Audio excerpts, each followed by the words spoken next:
She had everything money could buy, except peace, and the woman who gave her that peace was the one she could never have. A businesswoman known for her power, and a driver known for her silence. In a world that would never understand their love, they found something so pure it felt like sin. But sometimes, the greatest love stories are the ones the world forbids. This is their story. The city glittered at night, reflecting off tall glass towers like diamonds scattered across the horizon.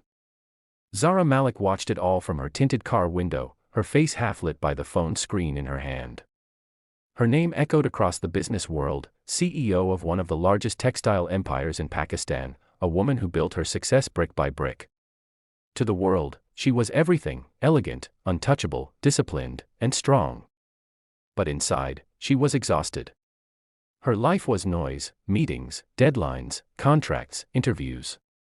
She hadn't laughed from her heart in years. Her driver, Noor, sat quietly at the front. A young woman in her late 20s, simple yet graceful. She came from a small town, with dreams that once had color but had faded into shades of survival.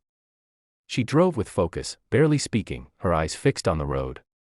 To Zara, she was invisible at first. Just another employee in her long list of staff. But something about Noor's calmness, the way she carried herself, the gentleness in her silence, slowly began to break through Zara's carefully built walls. It began one rainy evening. Zara had stayed late at the office. When she finally came out, drenched and tired, Noor stood waiting by the car, holding an umbrella, her own shoulders soaking wet. Zara hesitated for a moment, surprised. No one ever waited like that for her, not her assistant, not even her fiancé, who was too busy chasing his own ambitions.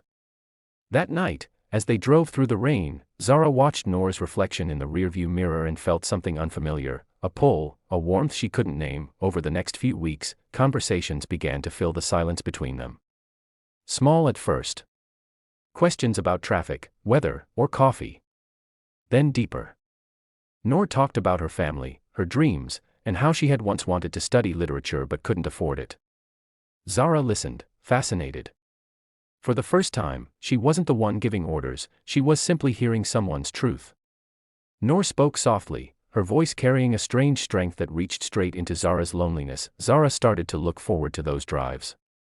She'd finish meetings early just to sit in that car, to listen to Noor. She noticed the way Noor's eyes sparkled when she smiled, how she bit her lip when nervous, how she always treated her with respect, not because of her title, but because of her humanity. Something inside Zara began to bloom again, something she had long buried under years of power and pain. But love doesn't ask permission, it just happens. And when it does, it feels like both a blessing and a curse. One evening, Zara invited Noor for tea inside her home after a late meeting. Noor hesitated but agreed. They sat in silence at first, the air thick with something unspoken. Then Zara asked about Noor's life, and Noor, tired of holding everything in, began to share her struggles, the long hours, the loneliness, the pressure of sending money home.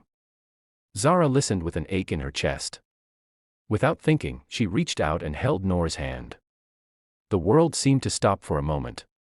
Noor looked up, their eyes locking in a silence that spoke 1,000 words.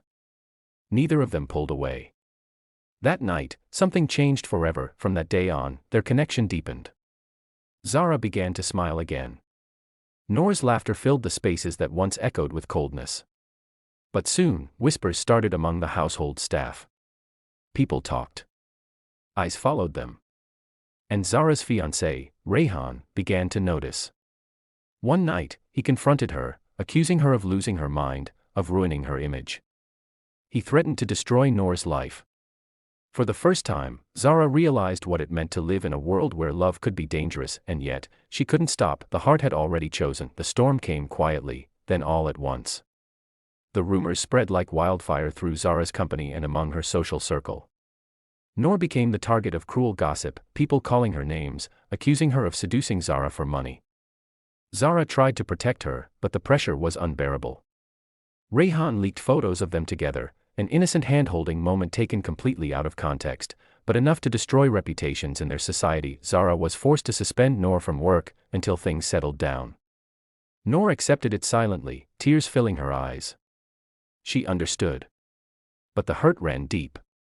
She left without saying goodbye, and for weeks, Zara didn't see her. The city felt emptier. Meetings felt meaningless. The success she once chased now tasted bitter.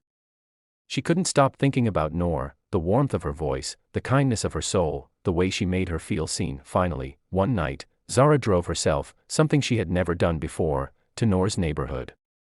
The streets were narrow, the houses small, but filled with life. She found Noor sitting outside a tea stall, lost in thought.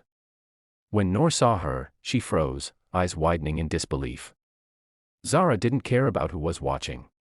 She walked up to her and said the words she had been holding back for too long, "I can live without everything, except you." Noor's eyes filled with tears. She wanted to believe, but she knew what this meant. "Our love is not allowed, madam," she whispered, her voice trembling. "The world will never understand." Zara smiled sadly. "Then let the world misunderstand. I'm done living for their approval." They stood there, two women from different worlds, holding each other under the streetlight. For that one moment, time didn't exist. It was love, pure and defiant. But reality was cruel. Within days, Zara's board forced her resignation. Her company lost investors. Her family disowned her. And Noor disappeared, leaving only a letter that said, "You taught me how to love myself, even if I can't have you." Sometimes love means letting go before the world breaks us both. Zara wept that night, not because she lost Noor, but because she realized Noor's love had freed her from the prison of fear.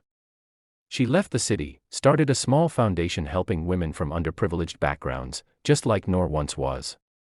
Every morning, she watched the sunrise and whispered her name, grateful for the love that changed her forever. Years later, Noor visited that foundation, now a writer, her book titled, "The Woman Behind the Glass." When their eyes met again, there were no words, just a knowing smile. Love didn't need to be loud, it just needed to be true. Love is not always meant to be easy, or even accepted, but it is always meant to make you grow. Sometimes, the people we meet for a short time end up changing us for a lifetime. Zara and Noor's story wasn't about breaking rules, it was about finding freedom in the heart, because the bravest thing you can ever do is love someone, even when the world tells you not to.